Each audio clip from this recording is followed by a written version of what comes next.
कभी कभी जो कहानी अधूरी लगती है वो सच में ख़त्म नहीं होती। बस वक्त उसे थोड़ी देर के लिए रोक देता है। पिछली बार रोहित की मोहब्बत उसे छोड़कर चली गई थी, बिना कुछ कहे, बिना मुड़कर देखे। और रोहित सिर्फ एक सवाल के साथ रह गया था। क्या सिया ने कभी उसे प्यार किया भी था? यह सब एक तरफा था, लेकिन उसे नहीं पता था कि कहानी अभी बाकी थी। मैं हूं आतिश कपूर और आप सुन रहे हैं दिल की कहानियां। एक साल बीत चुका था।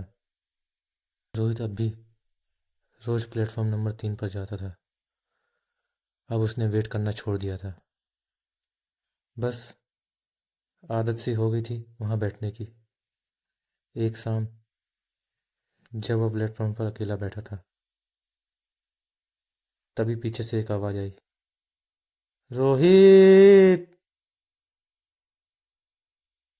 उसने धीरे से पलट कर देखा और उसका दिल एक पल के लिए रुक गया। सिया वापस आ चुकी थी। रोहित कुछ बोल नहीं पाया। सिया उसके सामने आकर खड़ी हो गई। उसकी आंखों में आंसू थे और चेहरे पर वही पुरानी शांति। पर इस बार उस शांति के पीछे दर्द था। रोहित ने धीरे से पूछा, अब क्यों आई हो? सिया की आवाज कांप रही थी। सच बताने, सिया ने बताया, उसकी शादी जबरदस्ती हुई थी, फैमिली प्रेशर। और उसने कभी हिम्मत नहीं की रोहित को बताने की, क्योंकि वो जानती थी अगर रोहित को पता चल गया तो वो उसे कभी जाने नहीं देता। और वो नहीं चाहती थी कि रोहित किसी प्रॉब्लम में पड़े। रोहित ने दर्द भरी आवाज में पूछा, एक बार बोल देती, मैं रुक जाता, मैं लड़ लेता सबसे। सिया रो पड़ी। मैं भी तुमसे प्यार करती थी रोहित, बहुत ज्यादा। पर पर हिम्मत नहीं थी। सिया ने आगे बताया, उसका मैरिज ज़्यादा दिन नहीं चला, उसने डिवोर्स ले लिया, क्योंकि वो कभी किसी और की हो ही नहीं पाई। उसका दिल हमेशा रोहित के पास ही था। रोहित चुप था। उसकी आंखों में आंसू थे, पर इस बार दर्द के साथ एक उम्मीद भी थी। सिया ने धीरे से कहा, अगर तुम चाहो तो मैं वापस आ सकती हूँ। प्लेटफॉर्म पर ट्रेन आने की अनाउंसमेंट हो रही थी। बारिश हल्की हल्की शुरू हो गई, बिल्कुल पहली मुलाकात की तरह।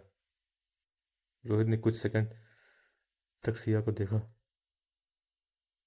फिर धीरे से उसका हाथ पकड़ा और बोला, इस बार मैं तुम्हें जाने नहीं दूंगा। आज रोहित और सिया रोज प्लेटफॉर्म नंबर 3 पर जाते हैं, पर अब वो वेट नहीं करते हैं, अब वो साथ होते हैं। कभी कभी वो बस बैठकर ट्रेन को देखते हैं और मुस्कुराते हैं, क्योंकि उन्हें पता है कुछ कहानियां देर से शुरू होती हैं, पर जब शुरू होती हैं तो कभी ख़त्म नहीं होती। और शायद इसीलिए उनकी मोहब्बत भी प्लेटफॉर्म की तरह थी, जहाँ लोग आते भी हैं, जाते भी हैं, पर कुछ लोग हमेशा के लिए रुक जाते हैं। अगर आपने किसी का इंतज़ार किया है तो आप समझ सकते हैं कि मिलने की खुशी क्या होती है। मैं हूँ आतिश कपूर, मिलूंगा आपसे एक और कहानी के साथ। आप सुन रहे थे दिल की कहानियाँ। आपको स्टोरी कैसी लगी?